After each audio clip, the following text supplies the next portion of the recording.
l'hypnose est entrée dans beaucoup d'hôpitaux, beaucoup de cliniques, essentiellement par les centres de traitement de la douleur qui ont validé et par les études justement sur la douleur.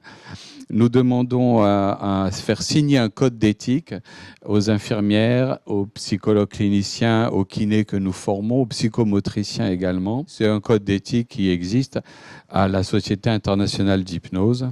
Le code d'éthique, on peut le dire, le voir rapidement.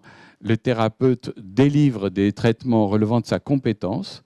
La connaissance des seules techniques d'hypnose n'est pas suffisante pour autoriser une pratique de soignant. Voilà, ça c'est clair, hein. C'est-à-dire, si on dit « je ne connais que l'hypnose que j'ai appris », ce n'est pas suffisant. Le code d'éthique est clair là-dessus. C'est quelque chose qui s'ajoute à un savoir. Il doit s'assurer que la symptomatologie présente n'est pas atteinte d'une atteinte organique. C'est la raison pour laquelle c'est mieux d'avoir quelques connaissances sur le corps humain. Et il ne faut pas favoriser une relation de dépendance. Vous voyez, l'objectif, c'est de faire une thérapie la plus utile possible, où on ne va pas faire pendant des années, à faire traîner quelque chose. Non, on dit si on peut être utile, peut-être ça peut même être bref.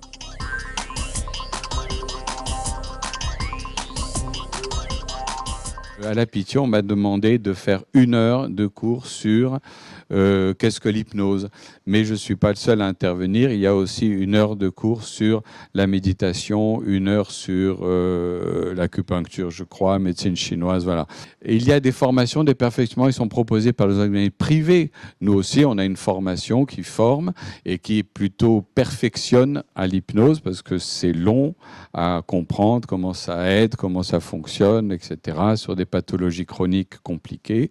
Et il y a aussi une importante dérive avec de nombreuses formations qui sont, je dirais, non professionnelles, c'est-à-dire ce ne sont pas des professionnels de la santé qui s'en occupent, ou alors ils s'en occupent, mais ils acceptent le tout venant, ce qui fait que dans le tout venant, il y a des gens très bien, parfois mieux que des médecins.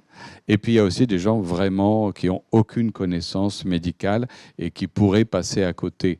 En fait, c'est le patient qui est au centre. Oui ou non, est-ce qu'on est bénéfique, on est utile, on le guide, on le sort de son problème, ou bien il va s'enferrer dans des histoires compliquées en développant des pathologies, on n'a pas dépisté, on l'a mal orienté. Donc on se dit que pour qu'il soit bien orienté, c'est quand même bien d'avoir été confronté à la maladie, à la mort, à la souffrance, à l'hôpital, à la folie, pour que le patient puisse dire « Ah, là, je suis avec quelqu'un qui m'entend, qui me comprend, qui a de l'expérience, qui a du savoir. » Ce serait bien que les soignants soient informés de toutes les possibilités de soulager une personne qui ne va pas bien.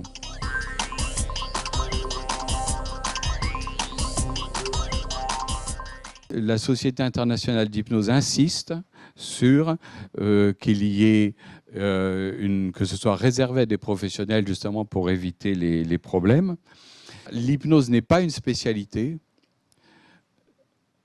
Ça s'ajoute à, voilà, je suis psychiatre, je suis interniste, et j'ai rajouté l'hypnose à ma pratique parce qu'il me semble que ça manquait. Ça voudrait dire que finalement des thérapies, moi je ne connais pas toutes mais quelques-unes, des thérapies comme l'hypnose par exemple, en fait ça manquait aux thérapeutes. Si le patient dit c'est terrible, je ressens comme un étau, l'hypnothérapeute va pouvoir dire ah, un étau. Alors attendez, peut-être qu'on pourrait imaginer que ça se dessert. Ah oui, ça serait pas mal.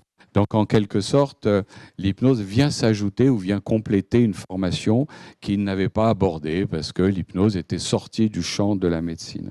À l'hôpital, on aime bien un peu tout codifier, donc on identifie l'acte, mais ça n'est pas un tarif. C'est « Ah, il y a eu une séance d'hypnose, ça a été coté à NRP 001 ». Et il y a de nombreuses formations qui ne sont pas sérieuses parce que c'est du business.